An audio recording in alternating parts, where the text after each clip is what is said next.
नमस्ते बच्चों। अध्याय 5 रेखा एवं कोण प्रश्नावली 5.2 का चौथा भाग। इसके अंदर हम प्रश्न क्रमांक 6 पढ़ते हैं। इस 6 प्रश्न क्रमांक 6 के अंदर हमको 4 प्रकार के चित्र दिए हुए हैं। उस चित्रों के अंदर प्रत्येक चित्र के अंदर 2 कोण का नाम माप दिया हुआ है और उस माप के आधार पर हमको यह बताना है कि क्या ये एल एम के समानांतर है या नहीं है।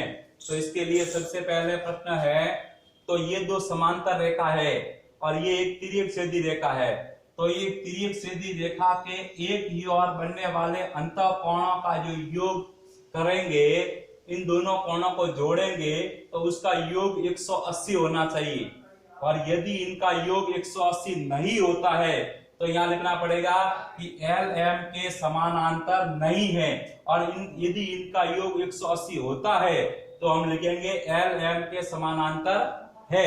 अभी इस प्रश्न के अंदर पहला जो हमारा है 126 के अंदर हमने 44 को जोड़ा तो हमारा आया 170 आया। इसका मतलब 180 नहीं हो रहा है और नहीं हो रहा है इसका मतलब एल एम के समानांतर ये नहीं है, क्योंकि ये जो है वो तिर्यक सीधी रेखा के एक ही ओर बने अंतःकोणों का योग 180 नहीं हो रहा है या संपूरक नहीं है, इसलिए ये एल एम के समानांतर नहीं है। दूसरे चित्र के अंदर इसी प्रकार से लेते हैं हम 75 डिग्री और 75 डिग्री। इन दोनों कोणों को जब हम जोड़ते हैं तो हमारा होता है 150 और 150 होने पर ये जो L और M ये समांतर नहीं है। यदि 150 180 होता तो हम लगते हैं कि L ये समांतर रेखाओं का निशान और एक के समांतर रेखा है, नहीं तो अभी यहाँ पर 150 हो रहा है तो हम लिखते हैं कि L और L M के समांतर नहीं है। क्यों नहीं है?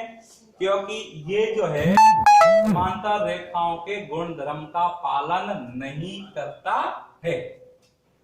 इसी प्रकार से तीसरे सवाल के अंदर 123 और 57 इन दोनों को जब हमने जोड़ा तो हमारा आया 180 आया। इसका मतलब एल एम के समानांतर है। उसी प्रकार से चौथे सवाल में रहते हैं हम 98 और 72 इन दोनों को जोड़ते हैं तो 98 डिग्री प्लस 72 डिग्री हमारा होता है 170 डिग्री।